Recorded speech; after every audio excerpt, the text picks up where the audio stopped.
Hey guys, and welcome to my channel. So this week, Chris Hansen interviewed Lane on his live stream. And not gonna lie, listening to this particular live stream was a lot less dramatic than others. What I mean is, listening to Shiloh's live stream, listening to Sarah's story, those were really hard to listen to.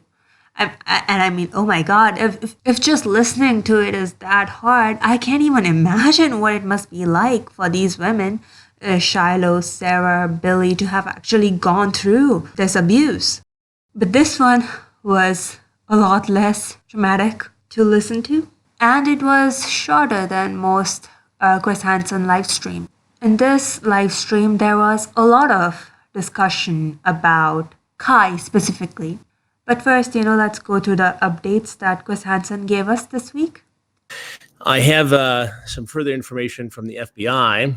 The investigation continues. I know for a fact tonight, and I can tell you this, that the FBI will be examining potential evidence involving enticement, grooming, and the transmission of child pornography. And it's a full-fledged investigation. So we'll keep you in the loop on that. So the FBI investigation is still going on. And with regards to transmission of child images, we have a lot of evidence against Kai. And Blair White recently made a video about this specifically, about Kai specifically, and how Kai is involved in a lot of this stuff. But with regards to transmission of child images specifically, there is a lot of evidence against Kai, but there isn't that much evidence against Onision. When we just look at transmission of child images. So I don't think that Onision is just some kind of hyper mastermind who has everything figured out. And I don't think that he can really get away from FBI at this point. But there's a little part of me that's kind of saying, what if Kai gets prosecuted? What if Kai gets in trouble, but Onision doesn't? There's just a little voice inside me that's like, what if? I'm pretty sure that's not gonna happen. But damn, it's scary. It's a scary thought. And with regards to YouTube and YouTube update, there's not really that much update regarding YouTube. I mean, YouTube still allows Onision's channel to be up. Quite a few of his videos are still monetized. By the way, don't give him views, If you want to watch a particular video, just type in the name of the video and you'll find a lot of reactions and mirrors of the same video. So yeah, please don't give him views. It literally just takes 2 seconds, okay? And I do think that we all can be just a little bit more mindful about that sort of thing, Because I have noticed that when I started watching quite a few of Onision's mirrors and Onision's reaction videos specifically, YouTube started recommending me Onision's videos. And yeah, that happens, right? That's what algorithm does. So I know it's right there and you can just click it and watch it, but please don't. I think we all can be just a little bit mindful about that. So now let's go back to Lane's story. Just like all other victims of Onision, she was quite young when she first heard about Onision, about 12 years old. And actually that seems, yeah, I was around that age as well when I first heard of Onision. And when Lane was 15, this was the first interaction that Kai had with Lane. Well, and then how did you get to communicating with Kai? When I was about 15, I'd gotten my hair short like Kai's, and he saw a picture and tweeted it and said, like, oh, this is me and Regina's love child. Like, I look like both of them. Like, if they were to have a child, that would be me. But take me back to this moment when Kai reaches out to you and says, oh my God, you could be the love child of Regina and me. Did you process what she meant by that? What he meant by that at the time? No, I didn't really understand how inappropriate that was because I believe Regina was underage at the time and Kai was 19 or 20. So I honestly was just excited that Kai had to have saved the picture to his phone to have tweeted it the way he did. He didn't just retweet it. Kai tweeted out a picture of Lane. Remember, Lane is 15 years old at this time. Kai tweeted out a picture of Lane and tweeted me and Regina as love child. And even Regina was underage at this time. So, and Kai was 19. So, Regina was underage. Lane was underage. Kai was an adult. This was the first interaction that Kai had. Not like the third or fourth interaction. This was the first interaction. And just like on Onision's forums, there were these undesirables who were on the forums and would dox underage people. Nobody cared. Nobody scrutinized them. Nobody said, get out of this community. We don't want you here. Same way that happened in Onision's forums, nobody scrutinized Kai. Nobody said anything to Kai that, hey, this is really fucking inappropriate. You shouldn't do this. No, that wasn't a reaction. That kind of shows how they are building their community. That kind of shows just what the culture was of their community, quote unquote. That nobody thought it was inappropriate. Later on, Lane tweeted out support for Billy when Billy, for the last time, when Billy broke up and left, essentially saying that, hey Billy, you're not a bad person for smoking some goddamn weed, And Kai lost his shit. Let me pull it up. So the first one he sent me said, did you honestly just call Billy a good person after everything she has done? You're just about the fakest person I have ever met. And that was after he saw the tweet of me saying Billy's not a bad person for smoking. And, she had my support. And that's what I said. I said, I feel bad for her for what she's going through right now. That doesn't negate my support for you.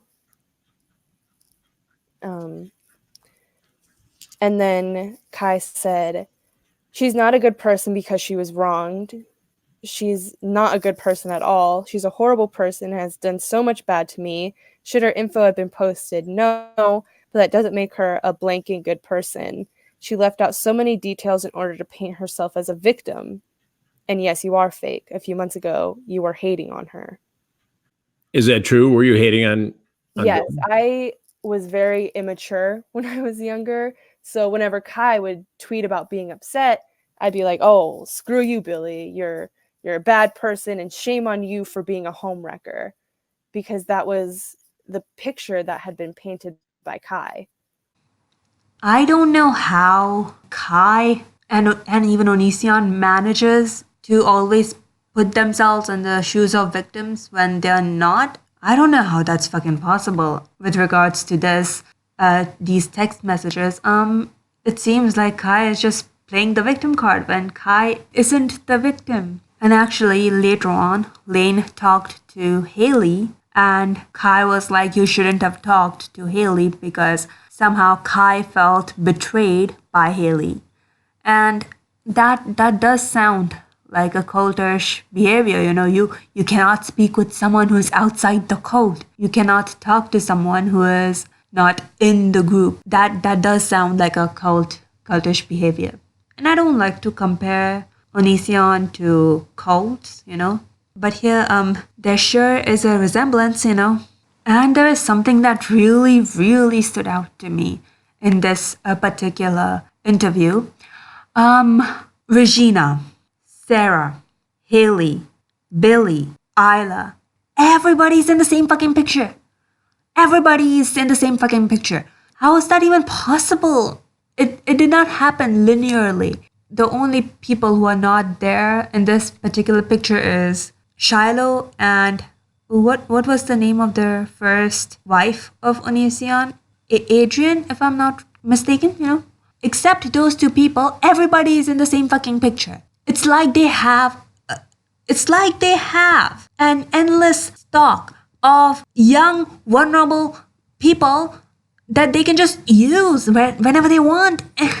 And they have this following of young people because of YouTube and because YouTube won't fucking take him down. None of this happened fucking linearly. It wasn't the case that first it was Regina, then it was Billy, then it was Sarah. No. None of that happened fucking linearly. Everything is happening at the same fucking time.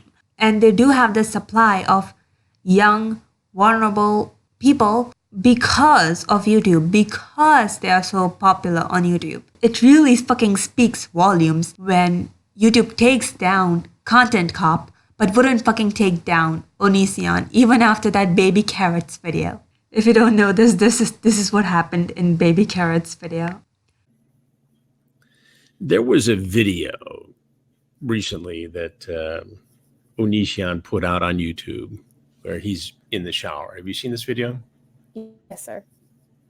Describe it. I've not seen it. I know Vincent has told me it exists and everything else. And this just was in the last week, right? I believe so, yes. And describe the video for me.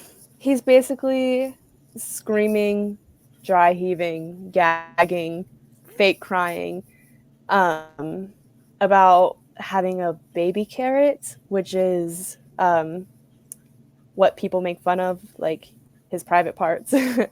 And there's one point where he kind of like pans his camera down and you can see his private parts. And this was on YouTube. Yes, sir. Mm-hmm. So let me get this straight. Onision, Gregory Jackson, exposes himself on YouTube. Yes. Full frontal nudity. Mm-hmm. Genitalia. Mm-hmm. And yet he's not sanctioned at all on YouTube. He's allowed to do this. No. Yeah, I don't understand. So yeah, YouTube won't take down Onision, but would demonetize Chris Hansen's interviews, like they demonetized Shiloh's interview. YouTube would take down Content Cop, but wouldn't take down Onision. When Onision has been harassing YouTubers like Eugenia Cooney for so long. This is so not right. YouTube has to fucking change this. I mean, he shouldn't be allowed on this fucking planet. Wait, what? What? What I meant was he shouldn't be allowed on the fucking platform.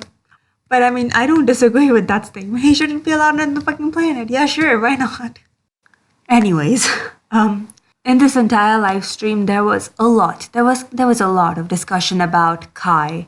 And I would encourage you to watch Blair White's video on Kai and Deity's video on Kai. I just watched Deity's video like right now, and I come to the same conclusion as him. I have made multiple videos on Kai, and I do think that Kai should be held legally responsible for everything that Kai has done. But there is a lot more. But for me, there are a lot more emotions involved. And I have explored them in previous videos, like the video Isla says to Kai, "Get out." I guess that's the title of the video. You can find it on my channel. For the most part, I agree with Deity's point of view of looking at Kai's situation specifically. I would encourage you to check that out. I will leave the link in the description box below. I guess that's it for today. Next week, Chris Hansen will not be live streaming on Wednesday, because Christmas is coming. So yeah, he might do it on Thursday or Friday or whatever, but not on Wednesday. Oh my god.